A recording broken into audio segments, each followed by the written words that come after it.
Nada, buenas tardes a todos los presentes. Enhorabuena, Eduardo, por un premio tan merecido. Y bueno, porque has hecho una labor de divulgación, escrito libros sobre la TMM, ¿no? Bueno, yo entiendo que la TMM, podéis profundizar más, todos aquellos que lean el libro de Eduardo, donde hay una cantidad ingente de citas que aluden a toda una tradición muy robusta del pensamiento económico, muy antigua, bueno, que tiene ya muchos años, ¿no?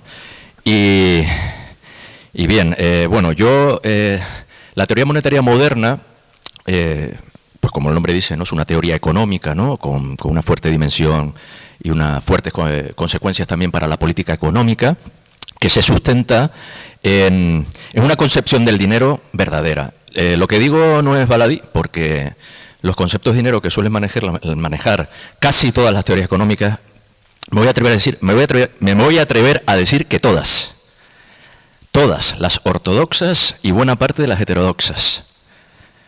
Y entre las heterodoxas, por ejemplo, voy a nombrar dos, la ecología y el marxismo, por ejemplo. Pues todas se fundamentan en una teoría monetaria y un concepto del dinero falsa. Lo tengo que decir con absoluta rotundidad, por mucho que les duela. Respecto a la ortodoxia, cualquiera, los monetaristas, los neoclásicos, sea cual sea el nombre que se le quiera dar, austriacos, etcétera, bueno, hace tiempo que ya ni me refiero a esas escuelas. Es decir, simplemente la mentira forma parte de su ADN. Bien, entonces, ¿por qué es importante el dinero? Hablando con mi amigo de departamento del alma, Fernando Esteve, que es discípulo muy directo de David Anissi, yo soy más el nieto, pero Fernando Esteve debe ser el primo hermano o el hermano de David Anissi, que como muy bien ha expuesto nuestro amigo Esteban y Eduardo, los dos en un artículo sobre la tradición poskeynesiana en España, pues, en fin, pues es una figura muy relevante y a la que yo quiero aquí rendirle un homenaje a David, ¿no? Que está en el cielo.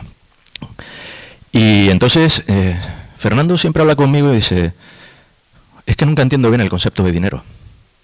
Yo me pongo a hablarle, ¿no? De balances, de las reservas que aumentan, es decir, la TMM. Y él no lo sigue bien, ¿no? Pero no por nada, no se entiende esto como una crítica, ¿no? Lo sigue muchísimo mejor que cualquier perspectiva teórica que yo critique ahora, ¿no? Lo sigue muchísimo mejor y lo entiende. Lo que pasa es que él ve que es un concepto muy, muy difícil. Esto hay que saberlo, es decir, meterte en ese berenjenal es para pocas personas, puede ser para Eduardo Garzón, para Esteban, para Stuart, en fin, para aquí todos los presentes, ¿no? Que bueno, se atreven a meterse en ese berenjenal. Y yo siempre le respondo, ¿y qué piensas del capital?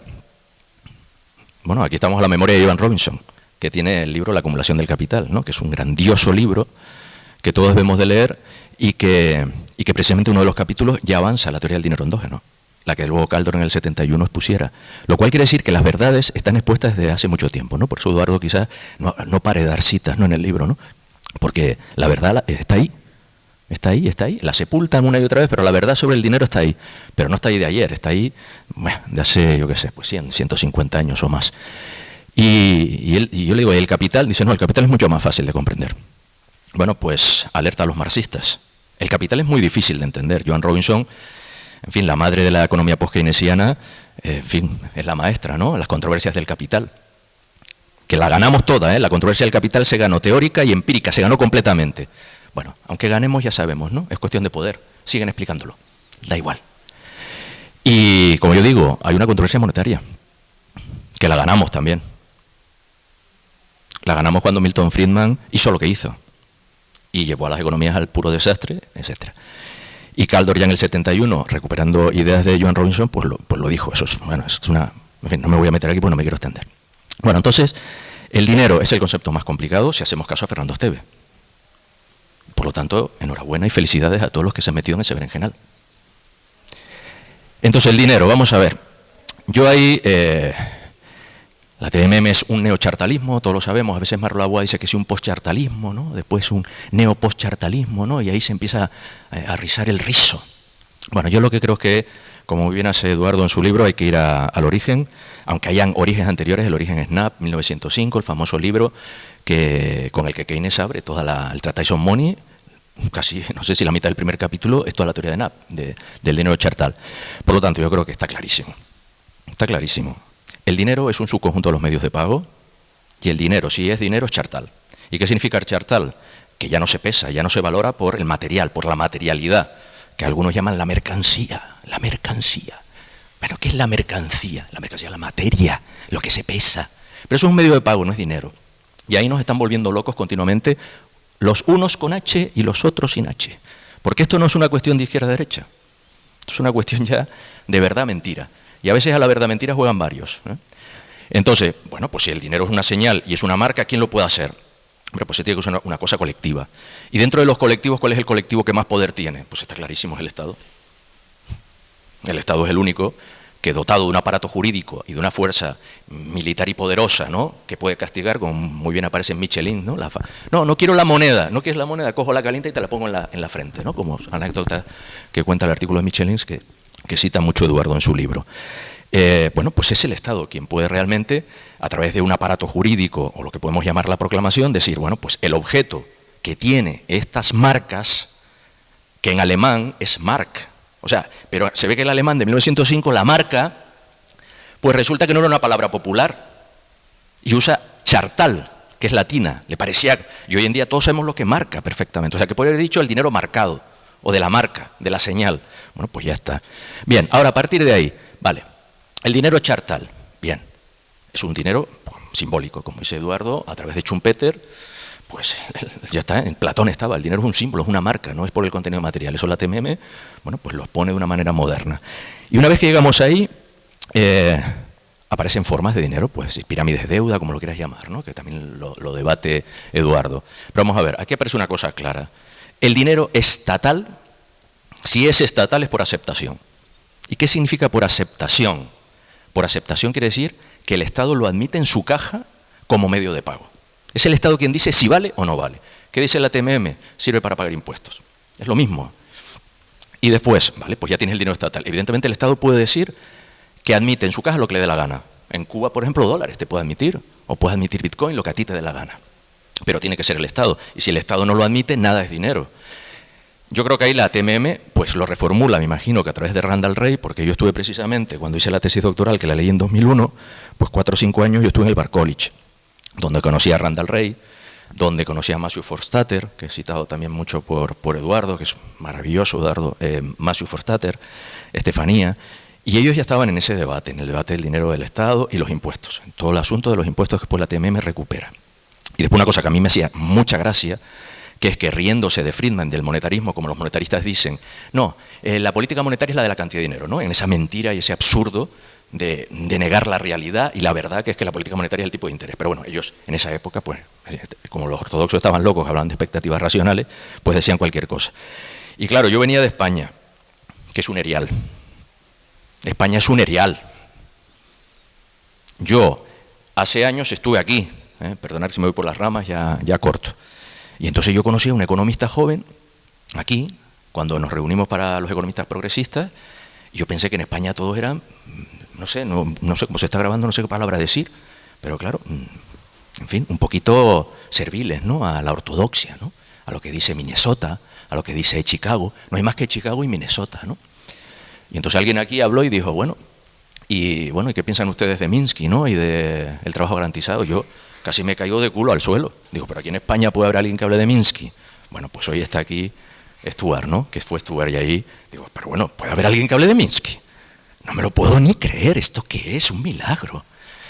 Y bueno, ellos ya estaban hablando ahí, se reían de Milton Friedman, y yo, pues, alma cándida, ¿no?, alma de cántaro, con 20 años, jovencito, tenéis la foto, que esto lo sabe Esteban, que lo repite mucho, ¿no?, lo que está publicado en la TMM. Bueno, ahí está la foto mía, ¿no?, muy joven, muy joven.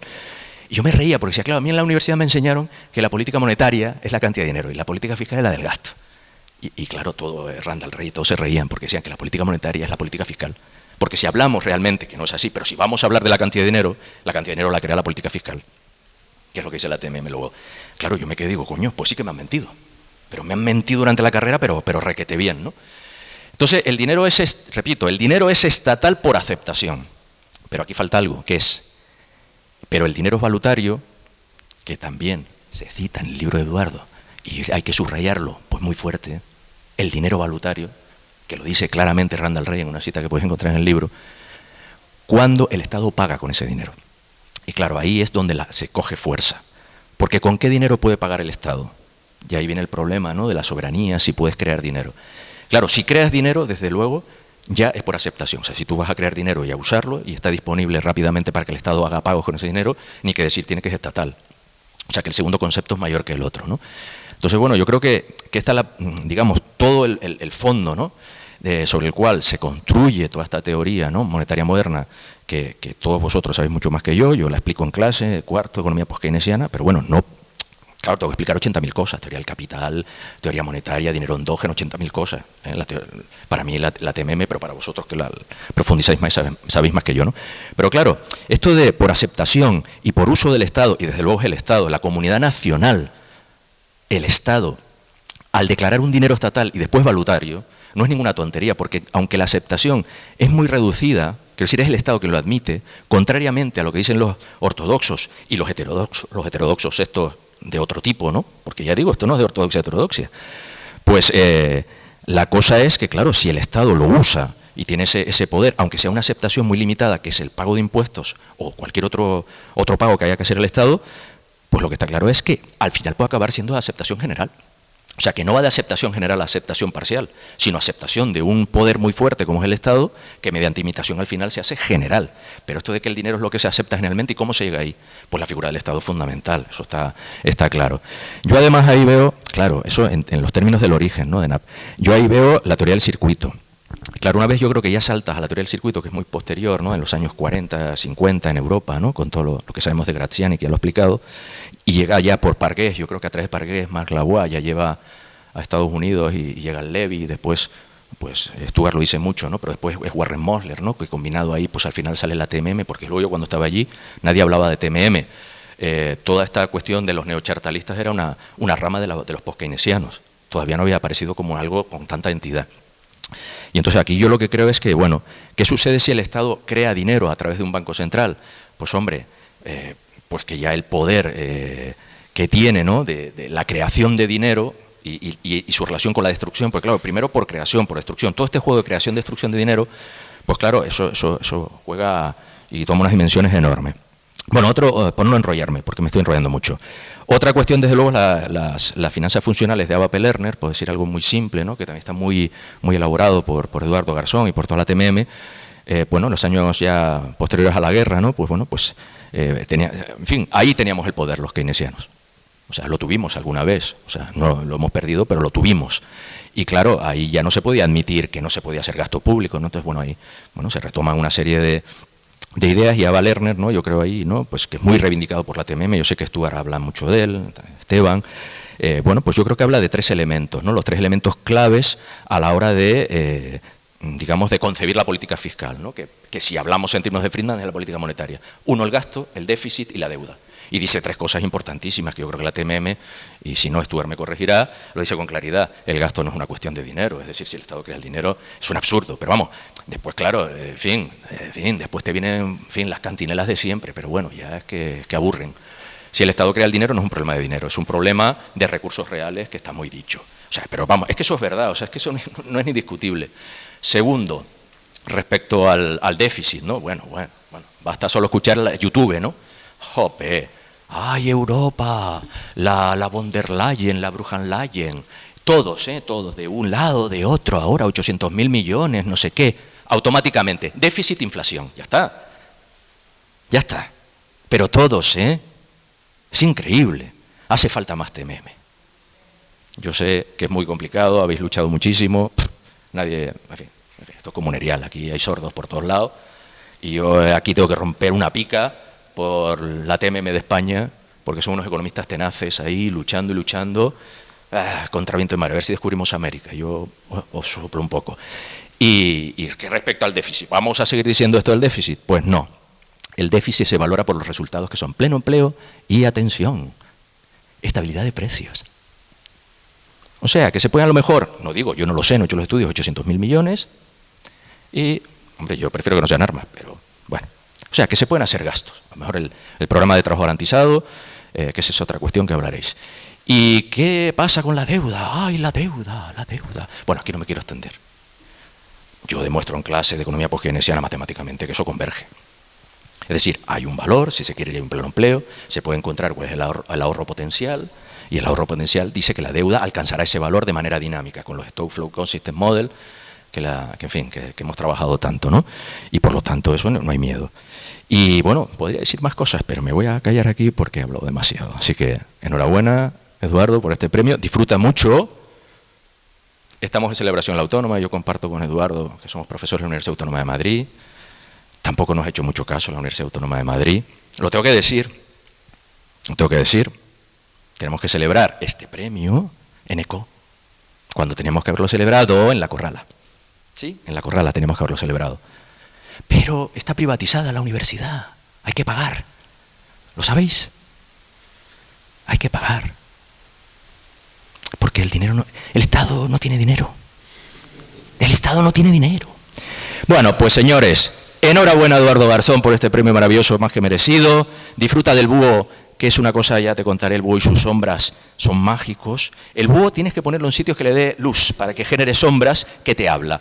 Y muchas gracias a todos los presentes, a Stuart, a Esteban, que has hecho una labor. Dios mío, viva la TMM. Vale, pues muchas gracias, Julián, por tu apasionada introducción. También, por supuesto, muchas gracias a vosotros por estar aquí y, por supuesto, muchísimas gracias a la asociación de Red MMT por entregarme pues este premio que se refiere a la difusión de la teoría monetaria moderna, algo en lo que llevo, pues he estado haciendo ahora cuenta, y son 13 años desde que conocí la escuela de pensamiento, podemos decir así, el marco teórico, y la verdad es que ya es bastante tiempo y conviene hacer una especie de balance, ¿no? Porque Julián ha terminado un poco la introducción diciendo que es muy difícil avanzar, y es totalmente cierto, pero quedémonos con la parte positiva, y es que también se está avanzando bastante, ¿vale? Bastante dentro de lo que supone avanzar en una escuela de pensamiento heterodoxa, ¿no? ¿Por qué digo esto? Porque allá por el año 2012-2013, que yo la conocí a través de la obra de Warren Mosler, la de los 7 fraudes de capitales inocentes. El título es horrible y nunca me lo sé por completo, pero es ese libro que sirve para introducirse de una forma muy fácil, creo yo, a la teoría monetaria moderna, y entonces llegué a un poco a la misma conclusión que Julián. O me han estado engañando durante toda la vida, o este libro está diciendo muchas paridas, ¿no? Al final, cuando uno se pone a investigar y a explorar, se da cuenta de que era lo primero. Y no era yo ingenuo, es decir, no partía de la nada, no era un economista ortodoxo como hay tantos, sino que ya me había instruido un poco en escuela de pensamiento marxista, post-keynesiano, etcétera, etcétera. O sea que era una caída del caballo ya después de una caída del caballo. O sea, es una segunda caída del caballo que quería poner en valor, y por eso desde el primer momento quise difundirla y que la gente la conociera, porque desde luego tenía muy pocos años de vida. O sea, hablamos de que los años 90, casi a finales de los años 90, es cuando podemos hablar realmente de teoría monetaria moderna, y me parecía potentísimo conocerlo para abrir un montón de posibilidades, sobre todo en la izquierda, en aquellos espacios en los que se quiere transformar la sociedad para mejor, ¿no? Y fijaos que en aquella época donde yo más difundía la teoría monetaria moderna era a través de mi espacio personal.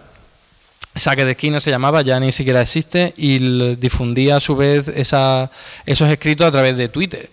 Y no sé si habéis vivido en algún momento la cantidad de leches que me caía por decir que se podía crear dinero sin generar inflación, porque la deuda pública no tenía por qué suponer un problema, y ningún tipo de preocupación ahí, porque para eso estábamos, ¿no? Pero ya no ocurre.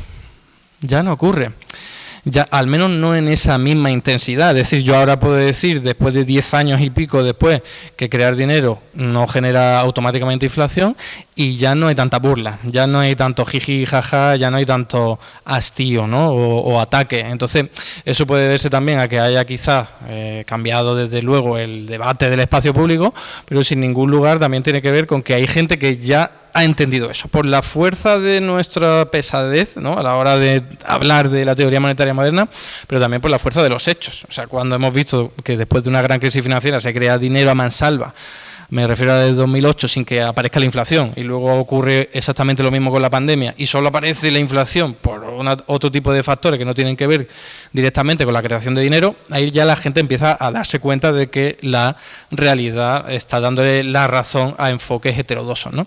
Entonces, quería poner eso en valor porque a veces decimos, como decía Julián, que estamos en un erial y que cuesta mucho avanzar, pero se está avanzando y en parte gracias a la labor de asociaciones como la de Red MMT, pero también a muchos autores dentro de academia, afuera, que hablan de ello, y no hablemos de los Popper, ¿no?, de la teoría monetaria moderna, que siguen ahí dando guerra. Y como decía, es súper interesante incluso para los debates actuales. De hecho, ahora que se está hablando tantísimo de gasto militar, y no paro de ver analistas de izquierda haciendo siempre la misma simplificación de si va a haber más gasto militar, significa que vamos a tener que recortar en pensiones, en Estado social en general, en sanidad, educación, dependencia, etcétera, etcétera, ¿no? Y es una falsa conclusión, porque cuando uno entiende que el dinero es una abstracción y que se crea libre voluntad, no hay una dicotomía, es una falsa dicotomía la que nos presentan. En realidad, la dicotomía, los problemas, los límites tienen que ver con los recursos reales, no con la cantidad de dinero. Pero es que cambia muchísimo el discurso. Yo sé que lo hacen con buena intención, es un discurso pacifista. No se quiere aumentar el gasto militar, pero cuidado porque nos juega en contra nuestra también, porque imaginaos que queremos hacer ahora, yo qué sé, una llamada a aumentar el gasto público para hacer la transición ecológica, pues nos podrían decir lo mismo, ¿no? Si queréis aumentar el gasto para hacer la transición ecológica, habrá que recortar en pensión, etcétera, etcétera. Y eso sería pues un arma de doble filo que volvería contra nosotros, ¿no? Así que hay que mantener el rigor y decir, no, esto es una cuestión de voluntad política, y cuando ellos, los poderosos, han querido utilizar el dinero a libre voluntad y crear todo lo que sea necesario para sus intereses, rescatar la banca, combatir lo peor de la pandemia o ahora el gasto militar, pues se hace. Y no les preocupa absolutamente nada si luego hay recorte o no hay recorte, porque eso es otro debate, eso es otra cuestión, ¿no? Y hecha ya pues esa introducción, pues me gustaría no solo lanzar una bandera, ¿no? O sea, hacer bandera de la teoría monetaria moderna, sino también señalar que no estamos aquí solo para divulgarla como si fuese, yo qué sé, una especie de mandamientos que nos han caído del cielo y tenemos que difundirlos sin más, ¿no? Sino que también es una teoría que se tiene que ir construyendo, se sigue desarrollando, se sigue matizando, y ahí es donde está, entre otras cosas, la aportación de mi libro, ¿no?, que se llama directamente Las críticas, crítica constructiva, pero críticas al fin y al cabo de la teoría monetaria moderna, ¿no? Y creo que eso es algo positivo. Hay gente que lo ve con malos ojos, pero creo que es una crítica amistosa, en el sentido de detectar las fallas o al menos los elementos que se pueden mejorar de la teoría monetaria moderna para hacerla más fuerte, porque creo que es un potencial tremendo, como decía, para transformar la sociedad mejor, pero tampoco está exento de errores o de fallas o de inconsistencia, y mejorarla lo único que hace es darnos más herramientas para mejorar la sociedad. Así que me parece fundamental hacerlo. En el libro hay 7 capítulos hablando de diferentes elementos: la naturaleza y el origen del dinero, el concepto de la soberanía monetaria, también de la inflación, también del trabajo garantizado. Pero si tuviese que resaltar las críticas más importantes que creo que permiten fortalecer más este marco teórico, hablaría de 3. La primera sería el concepto del origen y la evolución del dinero, porque siempre todos los historiadores, o casi todos, tienen en la cabeza, no hablemos de los economistas clásicos, que el dinero es una especie de superación de los inconvenientes del trueque, y eso se repite a mansalva, siempre incluso reconocido por Karl Menger, uno de los principales propulsores de esta visión evolutiva del dinero, que reconoció él mismo que era una visión lógica. O sea, que no tenía pruebas, no tenía ahí algo que le diera la razón, sino que decía, esto me suena a mí que tuvo sentido porque es un procedimiento lógico, pero no lo demostró. Y encima se basaba en los planteamientos de Aristóteles, que los hizo mucho después de que se creara el dinero, mucho después incluso de que se creara la acuñación de moneda. O sea, que en verdad estaban hablando del pasado sin pruebas, ¿no? Entonces, cuando empiezan a aparecer los avances arqueológicos, numismáticos y antropológicos que nos permiten ver que eso no casa con la realidad, sino que casa otro tipo de planteamiento, cuesta mucho convencer a gente que ha vivido en ese mito durante mucho tiempo. Pero también es verdad que hay una parte que tiene sentido en toda esta evolución metalista o evolutiva del dinero, y entonces ahí es donde está mi principal aporte, contribución, que ya de hace bastante tiempo, en el que trato de compaginar un poco las dos visiones. O sea, yo acepto claramente la virtud del chartalismo, es decir, un Estado que quiera imponer tributos en una unidad monetaria va a darle valor y va a poder organizar las transacciones económicas y sociales, pero no descartaría del todo esa visión evolutiva que tiene cierto sentido y cierta lógica y que nos cuadra con algunas cosas, porque la reduciría a los espacios en los que los Estados no tienen control. Es decir, básicamente los espacios en los que hay dos Estados comerciando entre ellos, entonces evidentemente no hay un Estado que se imponga sobre el otro, aunque bueno, esto en cualquier caso es muy debatible porque siempre estamos hablando del pasado, de hace muchísimo tiempo y es difícil, pero al menos introduzco ahí un elemento para poder decir, a ver, que tampoco por aceptar el chartalismo hay que tirar a la basura las aportaciones, las contribuciones metalistas evolutivas, a lo mejor tienen su explicación, su parte explicativa, pero para determinados espacios, los que tienen que ver a lo mejor cuando un Estado se derrumba por una crisis bélica, una guerra, o directamente en los espacios en los que no hay un Estado que está controlando ese territorio, porque no pertenece a ninguno de ellos, sino que forma parte del comercio. Entonces, esa sería una de las principales críticas, insisto, constructivas, ¿no? Una especie de armonización, o vamos a tratar de combinar las dos visiones, la de la visión chartalista y la visión evolutiva del dinero. Luego, la segunda crítica que me parece más importante, y por cierto, a medida que voy hablando me doy cuenta que las tres están muy vinculadas entre sí, es el concepto de soberanía monetaria, ¿no? También hay un debate entre los propios popes de la teoría monetaria moderna al respecto, pero normalmente se suele definir de una forma muy rápida y muy poco precisa, y entonces da pie a que haya pues algún tipo de crítica o de confusión al respecto. ¿Qué es en realidad la soberanía monetaria? No es fácil definirlo. Entonces, la aportación que yo trato de hacer en el libro es que hay una falla, o al menos hay falta de elementos analíticos que nos permitan entender mejor el concepto de soberanía monetaria. Me explico. Como suelen hacer los economistas, pues nos centramos mucho en la parte económica de la vida, pero la parte económica es solo una de tantas, y la política, la del poder, esa es muy importante. Y creo que a pesar de que el chartalismo se basa en poder, porque está diciendo el Estado con su arrogancia de poder puede, ¿no?, su prerrogativa de poder puede imponer por la fuerza cuál va a ser la unidad monetaria, luego a la hora de definir la soberanía monetaria, fijaos que se quedan en un Estado que crea una unidad de cuenta, que emite a libre voluntad, que al fin y al cabo no se endeuda en una moneda extranjera y que ese dinero que está creando no la vincula a ningún otro activo. Es todo muy de economía y no habla ahí de poder, habla de decisiones de voluntad política, ¿no? Pues yo decido esto como Estado que soy soberano y punto y pelota, ¿no? Todos los Estados que no caigan ahí no son soberanos en términos monetarios, pero está dejando de lado, desde mi punto de vista, la cuestión del poder. No es lo mismo ser Estados Unidos con tu soberanía monetaria, que eres la potencia hegemónica, hasta el momento lo sigue siendo, militar, cultural, tecnológica, económica, etcétera, etcétera, que ser, yo qué sé, cualquier país que nos podamos imaginar, como por ejemplo Argentina, que tiene su moneda propia, aunque se endeude en una moneda extranjera parcialmente, pero desde luego eso no le puede brindar el mismo margen de maniobra que al de Estados Unidos, ¿no? Entonces, hay aportaciones por parte de algunos keynesianos que me parecen interesantes, pero también, sobre todo, lo de los marxistas, que te hablan mucho en el poder. Estados Unidos tiene la potencia del dólar porque tiene poder detrás y, al fin y al cabo, está imponiendo por la fuerza la utilización del dólar a nivel internacional.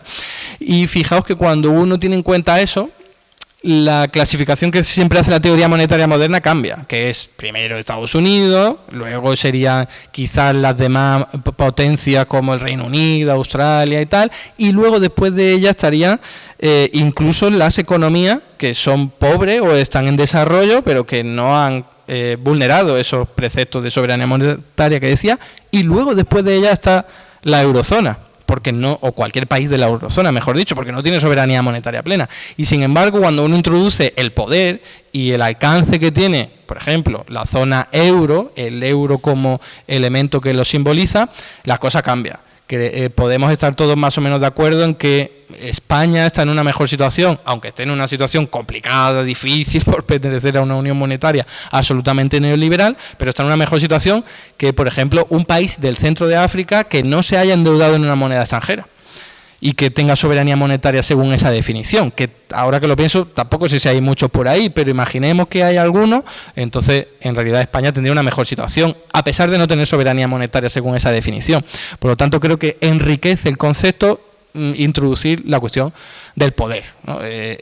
Podríamos decir Estados Unidos está en el primer lugar en esa cúspide o pirámide o jerarquía de moneda, pero luego muy cerca estaría la eurozona, cualquier país de la eurozona, por ese potencial económico, cultural, tecnológico que tiene, ¿no?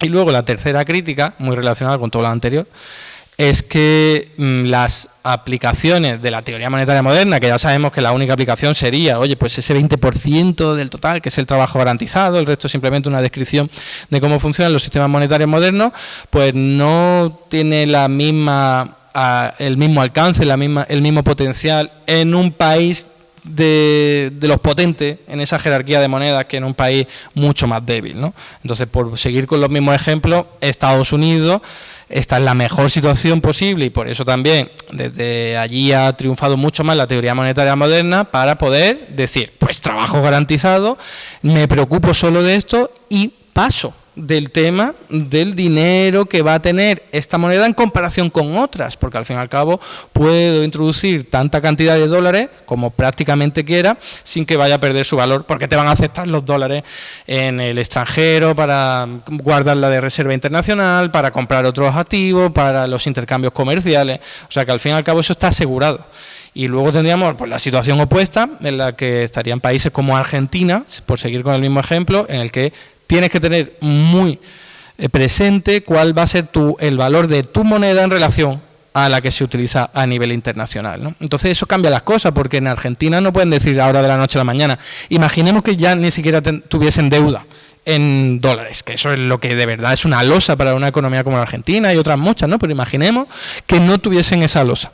Tampoco podrían decir, venga, vamos a tener un trabajo garantizado para llegar al pleno empleo y nos da igual el nivel o el tipo de cambio al que llegue nuestra moneda cuando nos pongamos en marcha. O sea, tiene que haber un margen de maniobra en el que eso se pueda hacer, un margen de actuación, y otro en el que no, otro en el que cuidado que el tipo de cambio te va a acabar generando inflación importada. Entonces aquí ya introducimos los posicionamientos ideológicos de qué preferimos, ¿no? Pues tener cierta inflación y llegar al pleno empleo, perfectamente legítimo, de hecho mucho más preferible seguramente que tener a un montón de gente en el desempleo teniendo poca inflación, pero cuidado porque una inflación importada en estructura productiva, poco diversificada, con una dependencia del sistema mundo, en su inserción exportador tan débil, pues en realidad te genera muchos problemas que desde mi punto de vista creo que la teoría monetaria moderna no ha prestado suficiente atención, porque en parte ha sido desarrollada por economistas de Estados Unidos y no le ha hecho falta, y sabemos que hay ya avances como los de Fadel Kaboub y otros economistas que ponen mucho énfasis en esto, y me parece que le da potencia para, sobre todo, tapar las críticas de esto está solo pensado para Estados Unidos. Oye, pues a lo mejor en un primer momento será así, pero esto se puede ir mejorando. Y no quiere decir que las enseñanzas de la teoría monetaria moderna no sirvan para economías en desarrollo, sino que, cuidado, que sirven para lo que sirven. Una economía muy pobre, con pocos potenciales económicos de recursos reales, va a tener muchas más limitaciones, pero al menos que los aproveche al máximo la cantidad de recursos reales. Y eso te lo brinda la teoría monetaria moderna, pero insisto, con ese cuidado, con esa alarma de que no puedes hacer lo mismo que podría hacer Estados Unidos, ¿no? Desde un punto de vista, ya con esto acabo, ideal, utópico, absolutamente imposible de aplicar de la noche a la mañana, sería que Estados Unidos o cualquier otro organismo a nivel internacional pues inyectase la cantidad de moneda a nivel internacional que hiciera falta para mejorar las economías de todos los países. Una cosa que encontré en el libro del mito del déficit de Stephanie Kelton y que al menos en términos analíticos, en términos teóricos me parece muy potente. Pues si Estados Unidos puede inyectar la cantidad de dólares que quiera sin que haya ningún tipo de desequilibrio, que lo haga para favorecer a las economías que necesitan desarrollarse. E insisto en que eso es utópico y tal, pero al menos en términos teóricos te permite ver que si hubiese una organización a nivel mundial se podría lograr el pleno empleo en todo el mundo y no dejar que cada cada país actuara por su cuenta, porque evidentemente en esta jerarquía de monedas a nivel internacional, con esas dependencias, con esos niveles de poder, pues la cosa no está tan fácil para las economías en desarrollo. Y nada más, pues simplemente agradecer de nuevo la entrega del premio. Yo creo que mucha más gente se lo merece, porque aquí estamos muchos poniendo de nuestro granito de arena para ello, pero pues insisto, muchísimas gracias y esperemos que sigamos trabajando en ello, que nos queda mucho trabajo por hacer.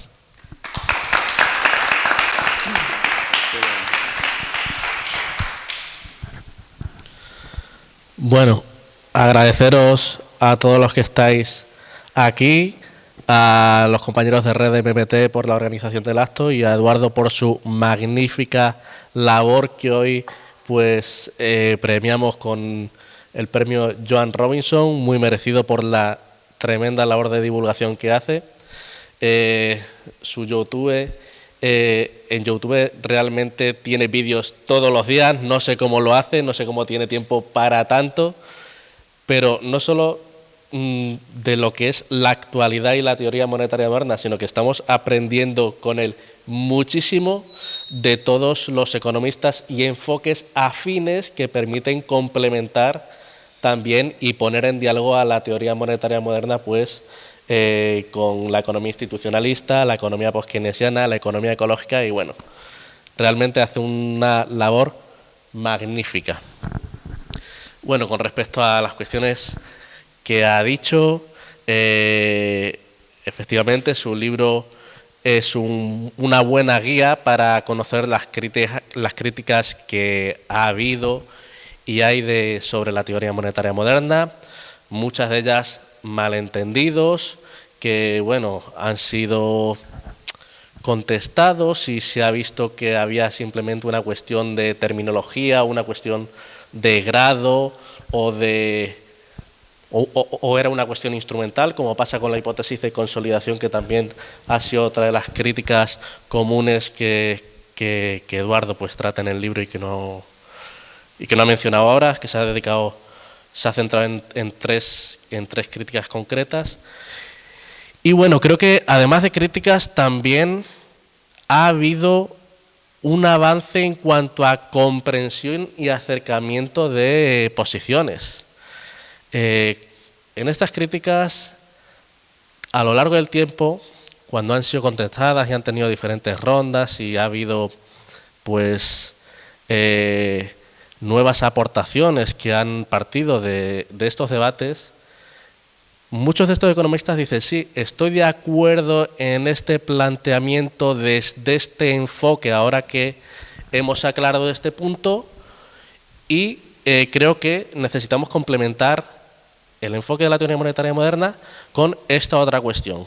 Pero realmente esto pasa mucho cuando se centran únicamente en criticar una medida o una posición de la teoría monetaria moderna en torno al dinero o en torno a la política de garantía de empleo o en torno a los impuestos de manera aislada, sin tener en cuenta que es una cuestión característica de la teoría monetaria moderna, pues es una herramienta de una caja de herramientas más completa.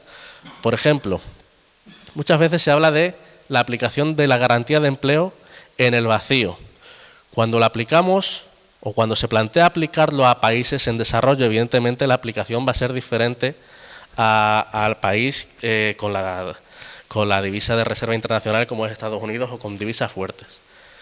La teoría monetaria moderna, los proponentes de la teoría monetaria moderna han hablado mucho de cómo aplicarlo junto con otra serie de políticas que ayuden a, pues, ¿cómo os digo?, a minimizar los costes que la puesta en marcha de un programa de garantía de empleo impondría en un país en desarrollo.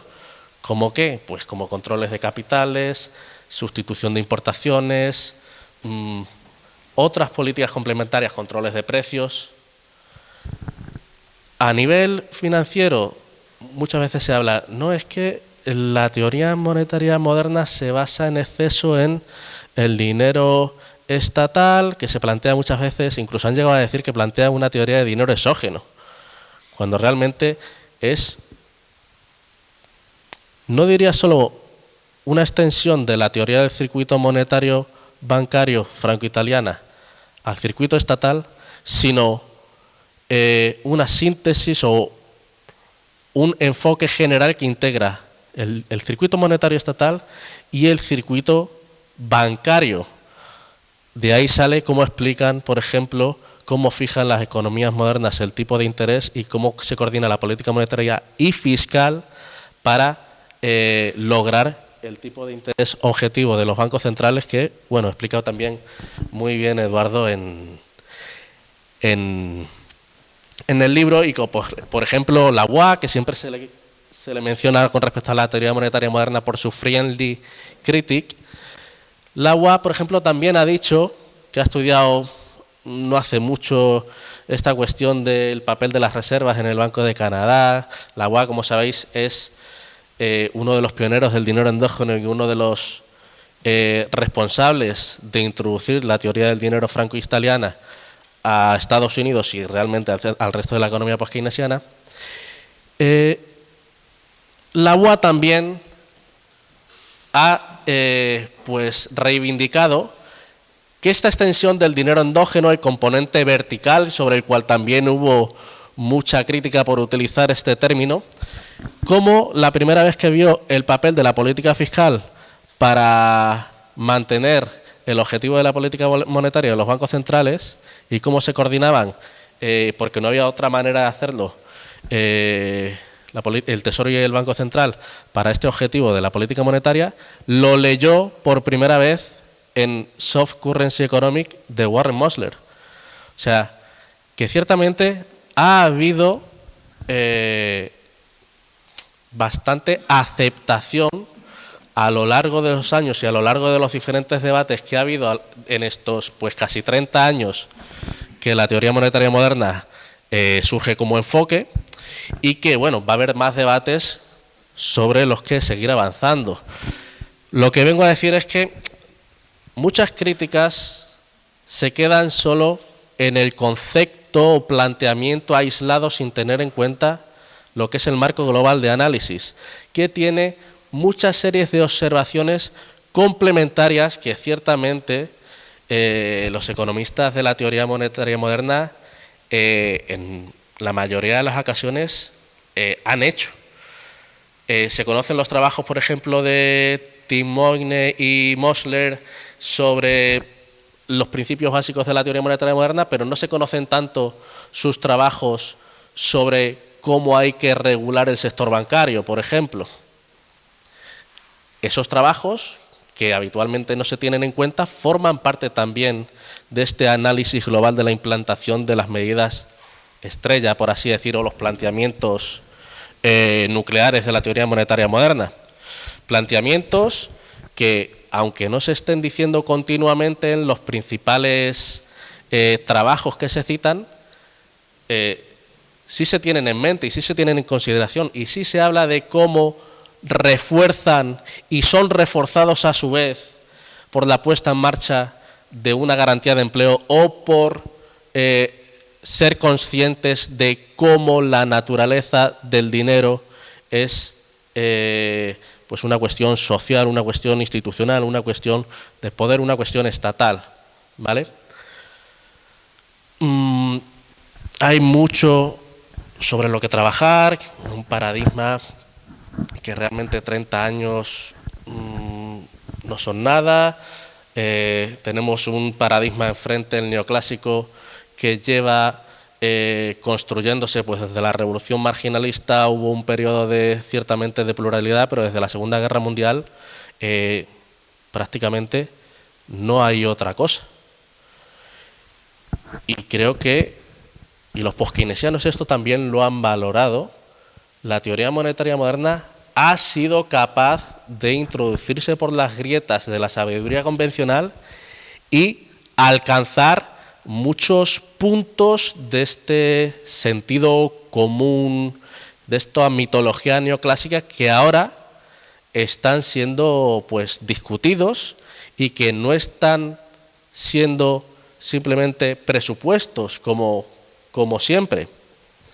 Los periodos en los que ha habido unas políticas revolucionarias y un peso del sector público y de la participación del trabajo en el PIB mucho mayor que el que hay ahora, han sido momentos donde no se han dado por supuestos las cuestiones sobre el dinero, y el dinero ha pasado a ser una cuestión a discutir democráticamente y públicamente, como pasó o como ha pasado, por ejemplo, en la guerra estadounidense, en la guerra civil estadounidense, como pasó con la depresión de los años 30 y el Green New Deal, y cuando después de la Segunda Guerra Mundial todo esto, todo este movimiento, toda esta fuerza que había sobre el debate público quedó en un segundo plano y no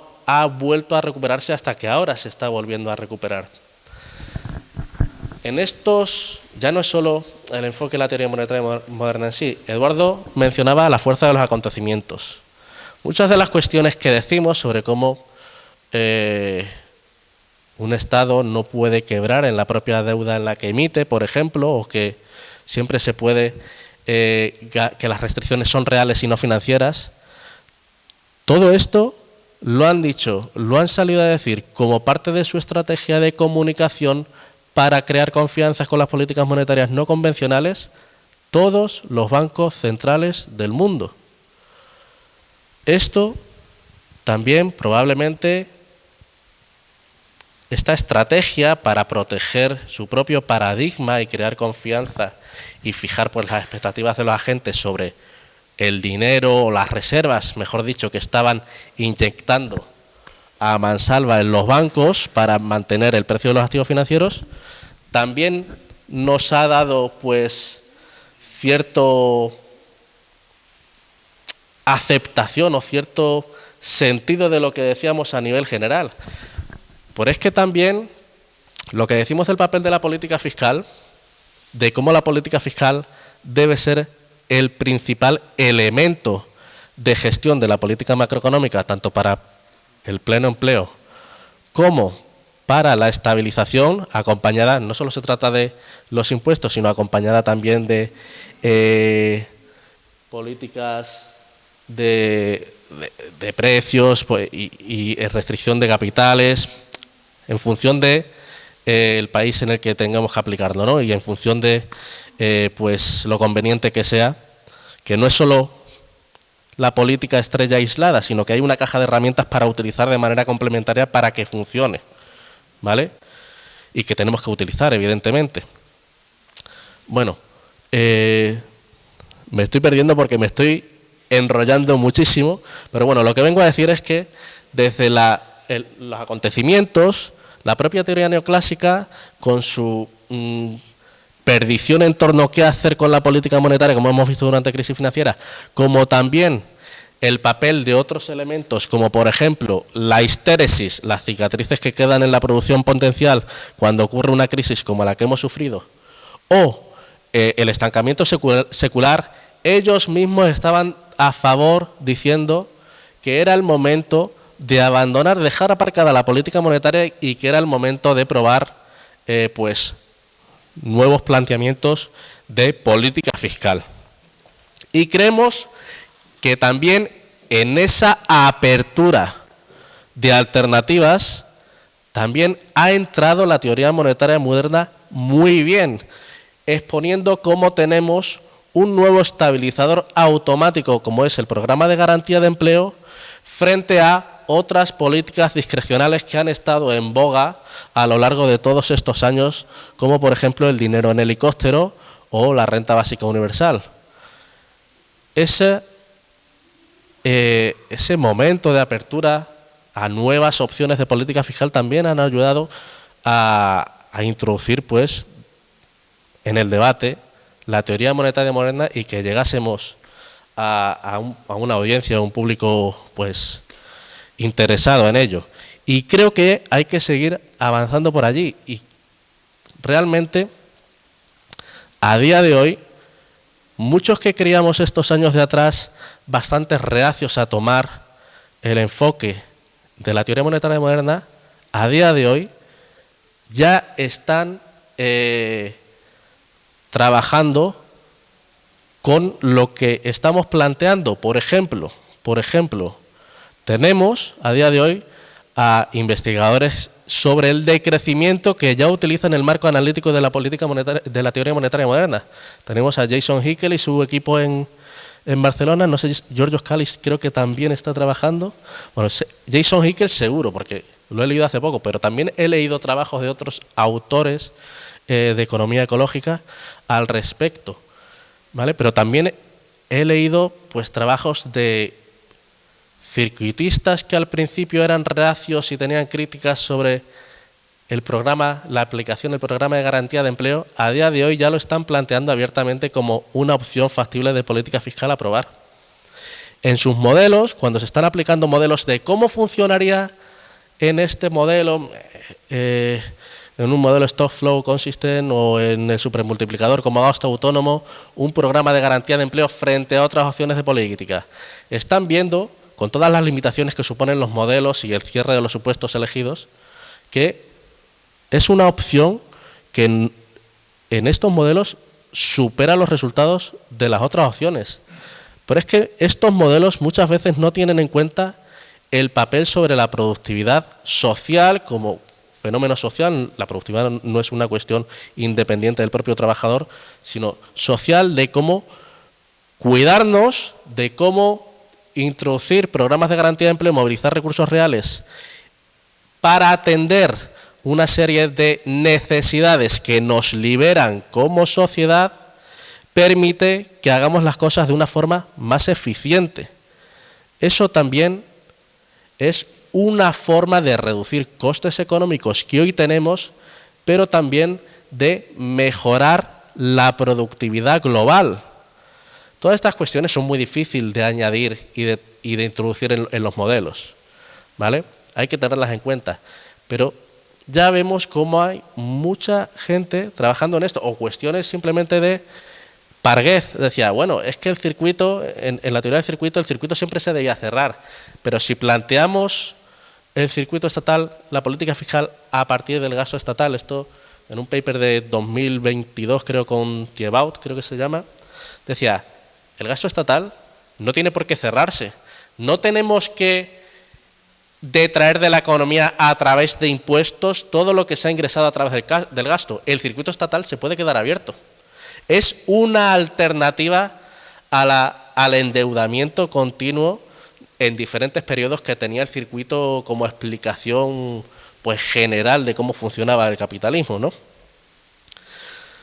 Al final se está avanzando diferentes aspectos, incluso desde el lado marxista se está planteando, ya no son cuestiones de marco teórico operativo o de si funciona o no, si es una locura, si estamos planteando el circuito de mal o el capitalismo mal, sino que por qué estamos proponiendo un programa de empleador de último recurso en lugar de un programa de empleador de primer recurso. O sea, ya las cuestiones no están yendo a el capitalismo está funcionando o funciona como se explica desde la teoría monetaria moderna. No, ya lo están aceptando y están planteando. ¿Y por qué os quedáis aquí?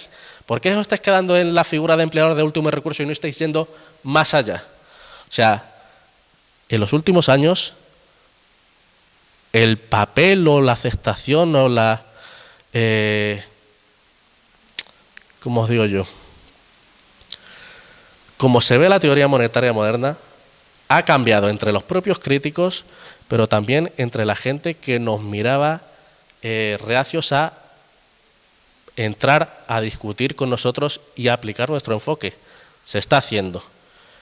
Y es un hecho, por ejemplo, que incluso en los países en vías de desarrollo, los países en desarrollo, hay un aumento del interés sobre la aplicación de la teoría monetaria moderna y cómo se puede aplicar. Desde el año 2019 Stuart está haciendo un trabajo sobre ello con Agustín Mario. Desde el año 2019 para acá, en la literatura económica estamos viendo un auge en las cuestiones relativas a la teoría monetaria moderna y los países en vías de desarrollo. Hay mucho todavía que discutir, muchas cuestiones que ajustar, pero realmente se está produciendo un avance y creo que la labor que hacemos debatiendo,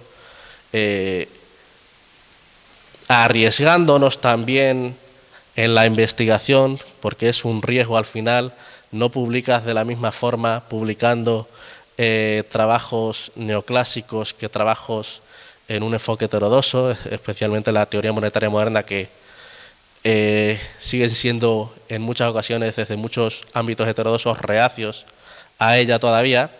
No es lo mismo publicar cualquier cosa que publicas desde el enfoque neoclásico en un Q1 a publicar trabajos desde este enfoque en un Q3, Q4. Hay una cuestión que le da mucho valor a lo que estamos haciendo. Es un esfuerzo muy grande, es un esfuerzo a contracorriente, pero es un esfuerzo que también tiene unos costes de oportunidad importantes para nosotros, para Eduardo, que divulga e investiga en este enfoque, ¿vale?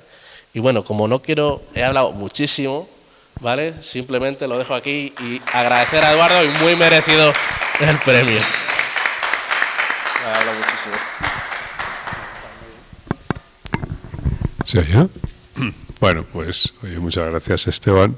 Creo que has hecho un repaso, vamos, desde la historia del pensamiento completo y riguroso como siempre. Bueno, yo voy a intentar no ser tan extenso, aunque tenía aquí 4 páginas de notas que he ido apuntando a medida que iba leyendo el libro de Eduardo, que bueno, creo que ha sido exhaustivo, ¿no? Y además exhaustivo no solo porque recoge críticas y las responde, sino que además es que las recoge desde los distintos enfoques, desde el enfoque neoclásico, desde el austríaco, desde el marxista, desde el post-keynesiano. Y bueno, es curioso, ¿no? Estamos en el centro de todas las críticas, ¿no? Al final es la conclusión a la que llegas, ¿no? Todo el mundo nos quiere, todo el mundo nos ama. Pero bueno, creo que podría abordar dentro de los 7 capítulos cualquiera de las críticas y daría para mucho debate. A mí personalmente me interesan más las críticas de los post-keynesianos. Creo que los marxistas, o algunos de ellos, quizás por el legado, ¿no?, de la herencia ricardiana y las concepciones de dinero, mercancía que predominaban en el siglo XIX, hay algunos que no han conseguido encontrar cómo, al fin y al cabo, la teoría monetaria moderna puede complementar el análisis marxista, y es un poco más un problema de anclaje en una visión obsoleta que una realización de que aquí hay una oportunidad de que avance el pensamiento marxista. Y yo creo que con el tiempo muchos marxistas se irán dando cuenta de que la teoría monetaria moderna no es su enemigo, que es otra herramienta, es otro enfoque de análisis que complementa el análisis marxista, ¿no? La sensación de que yo he leído críticas, ¿no?, a algunos marxistas de que la teoría monetaria moderna quiere salvar el capitalismo prácticamente, ¿no?, que es una crítica al keynesianismo, ¿no?, y que como una escuela de alguna forma heredera o que bebe del keynesianismo, pues quiere salvar el capitalismo. Pero eso sería como decir que Marx al estudiar el capitalismo estaba defendiendo el capitalismo, lo cual no creo que fuera, ¿no? Tenía una ambición científica, ¿no?, o una aproximación científica, y quería estudiar el capitalismo de una forma científica. Y yo creo que hace una crítica muy completa, pues de alguna forma la teoría monetaria moderna está estudiando una institución que es la institución monetaria. Vivimos en una economía monetaria de producción capitalista, y si no quieres entender el sistema monetario moderno, el sistema monetario en el que estamos inmersos, pues probablemente estamos perdiendo una parte importante del análisis. Esto es una herramienta, una óptica, una prisma de análisis que permite, pues, entender nuestras economías monetarias, y nos permite analizarla y permite también llegar a una serie de políticas económicas. No es necesariamente una escuela que esté tratando de salvar al capitalismo de sí mismo, ¿no? E incluso podría, y ha habido, por ejemplo, el libro de Carlos García, ¿no? Planteando el conocimiento de la teoría monetaria como indispensable para avanzar hacia el socialismo, ¿no? Como ejemplo de cuál es el propósito de los que estudian la teoría monetaria moderna, ¿no? Pero bueno, a mí me interesan más las críticas de los postkeynesianos, me han interesado mucho las críticas de los que yo he llamado con un poquito de sorna los tropicalistas, ¿no? Aquellos que plantean, bueno, es que la teoría monetaria moderna te sirve para Estados Unidos como si fuera una especie de programa macroeconómico aplicable solo a países que emiten una divisa de reserva. Sin advertir realmente lo que es la teoría monetaria es una herramienta de análisis y desde ese punto de vista yo creo que enriquece el análisis de la situación de países también en vías de desarrollo y podemos citar a muchos economistas que han advertido. Yo citaría, se ha citado ya aquí a Fadel Kabou, pero creo que no podemos olvidar a Ndongo Sambasila, un economista senegalés, que lo ha utilizado precisamente la aproximación a la teoría monetaria moderna para entender lo que está ocurriendo en los países del centro de África, África noroccidental, las antiguas colonias francesas, usuarias del euro, y que curiosamente es algo muy desconocido en la opinión pública en Europa, ¿no? Y en España. Poca gente entiende que allí, a pocos kilómetros de España, en África, hay una serie de países que son usuarias del euro, que no emiten el euro, y ahí se llama franco CFA, pero en realidad realmente es el euro, ¿no? Bajo otro nombre, ¿no?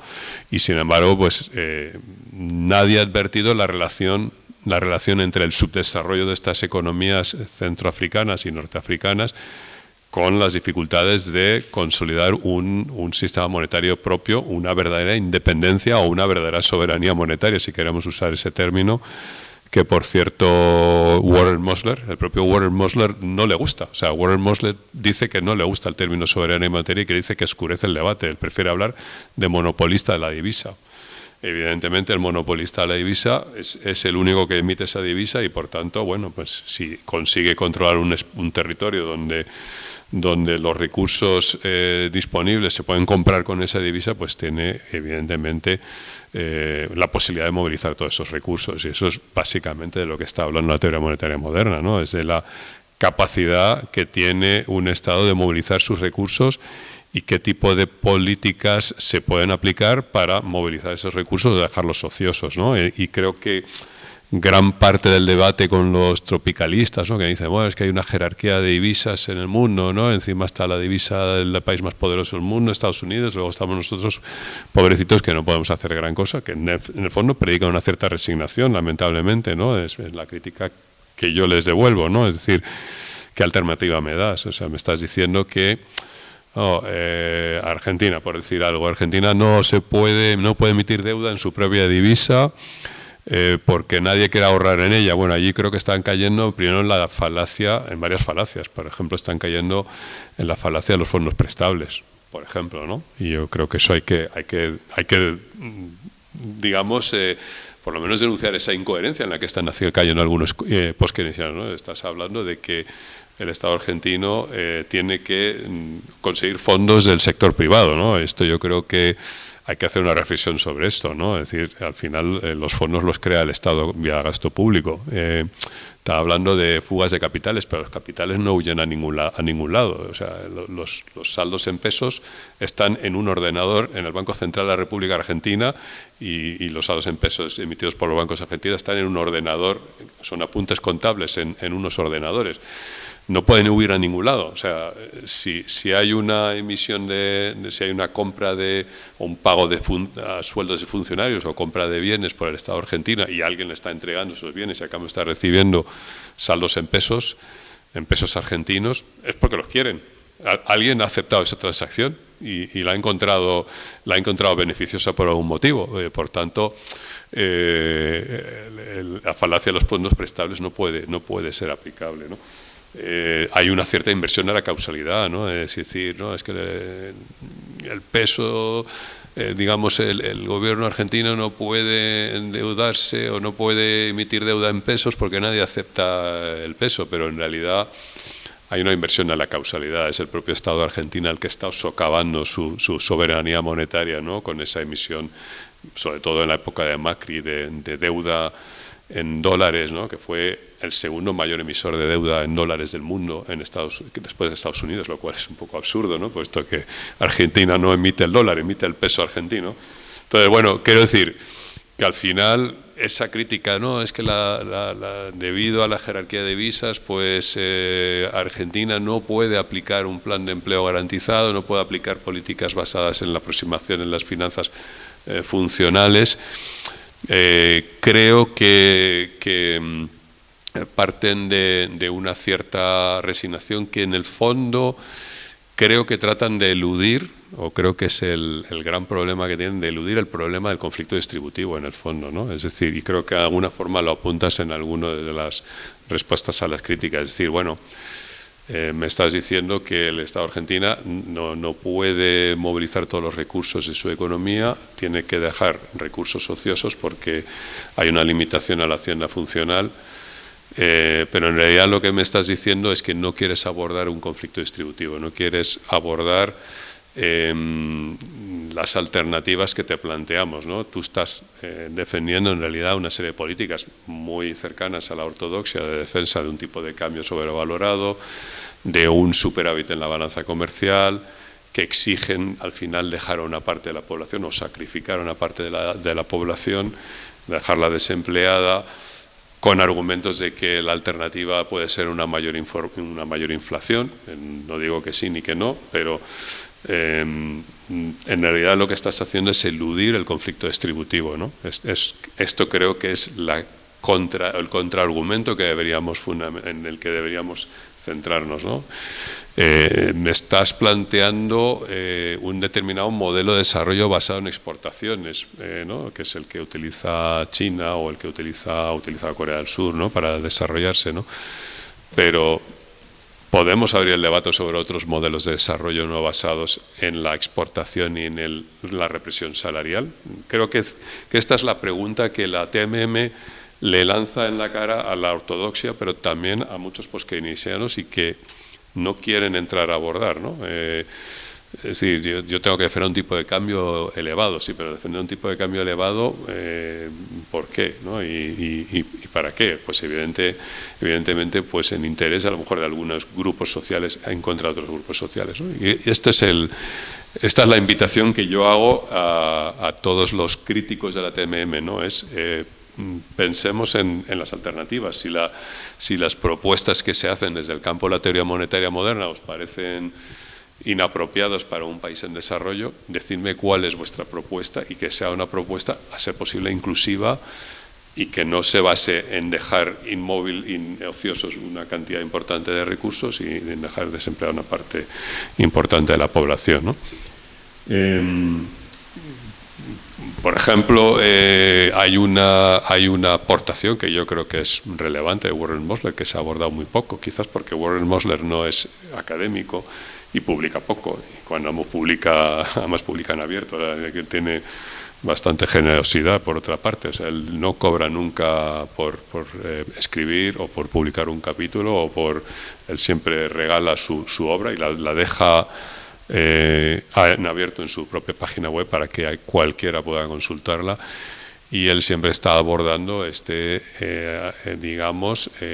papel del monopolista de la divisa como agente que tiene una capacidad de determinar el precio de aquello que se tiene que entregar a cambio de conseguir una unidad monetaria. Esa idea es muy potente y se ha explorado poco. Es muy potente porque en principio se entiende mal la inflación, se entiende mal la determinación del nivel de precios, se entiende mal cómo se pueden estabilizar los precios y sobre todo te permite una aproximación al problema de la inflación que no se basa en dejar desempleada una parte de la población, que es en el fondo la aproximación de la NAIRU, que es la que aporta la escuela neoclásica, ¿no?, la de la tasa natural de desempleo, y que implícitamente está en la política económica de la Unión Europea y del Gobierno de España incluso, ¿no? Es decir, yo he visto documentos de la Comisión Europea y del Gobierno de España donde se habla de la NAURU, la Non-Accelerating Wage Rate of Unemployment, es decir, se habla de PIB potencial basados en cálculos que recogen esta tasa natural de desempleo, que curiosamente para mí definen, lo que ellos definen una tasa de pleno empleo, para mí es una tasa de desempleo relativamente elevada, pero en fin, esa aportación de Warren Mosler te permite incluso plantear anclajes a la divisa que de alguna forma desmentirían que un plan de empleo o un plan de empleo garantizado necesariamente tendría que llevar a una devaluación intensa a la divisa. Si al final hay un anclaje de alguna manera, una hora de trabajo vale, digamos, 100 pesos y no estoy dispuesto a moverme de ahí, luego podemos hablar de cómo eso impacta al nivel de poder adquisitivo de estos salarios, pero evidentemente ahí hay una idea sobre la que hay que trabajar y que puede ayudar a resolver muchos dilemas sobre digamos, desarrollo, estabilidad de precios, etcétera, ¿no?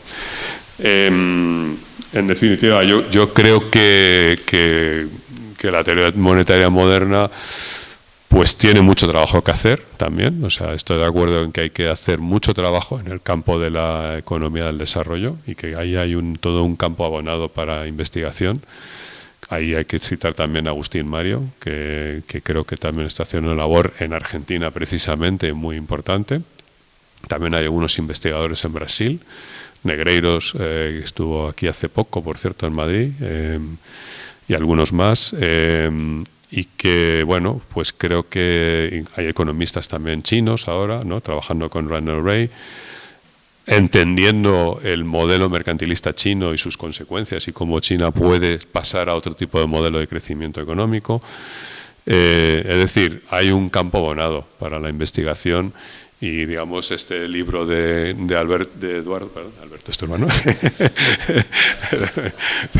lapsus lingüe, este libro de Eduardo pues ayuda, ¿no?, a abrir esas líneas de investigación, ¿no? Bueno, no quiero entretenerme mucho más en esta tarde lluviosa. Agradezco a todos los que habéis acudido a este acto. Voy a hacer entrega del premio, para el cual me tendré que levantar, si no te importa coger el micro, Esteban, y ahora me acerco.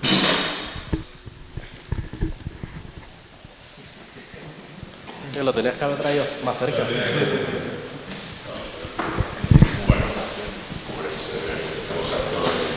No te hagas un ser la entrega del monolito. Dentro verás que el premio viene con un monolito, si quieres enseñarlo a la cámara. El búho no podía faltar. El búho famoso que decía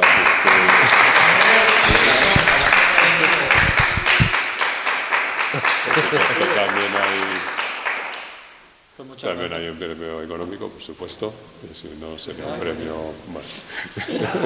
Muchas gracias. Muchas gracias por el premio. Y la camiseta que espero que te pongas en la próxima emisión de tu programa. Es verdad. ¿Qué hay dos? Pues a lo mejor hay dos. Pues mira, si hay dos, hay dos. No pasa nada. Así pues tienes de quita y pon.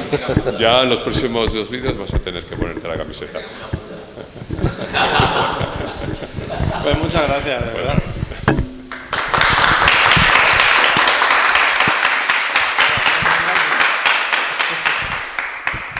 Más de lo que ya he dicho, no.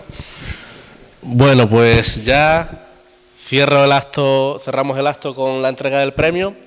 Lo dicho, una magnífica labor y que esperamos que continúes y seguir viéndote cómo divulgas la teoría monetaria moderna y que siga llegando cada vez a más gente.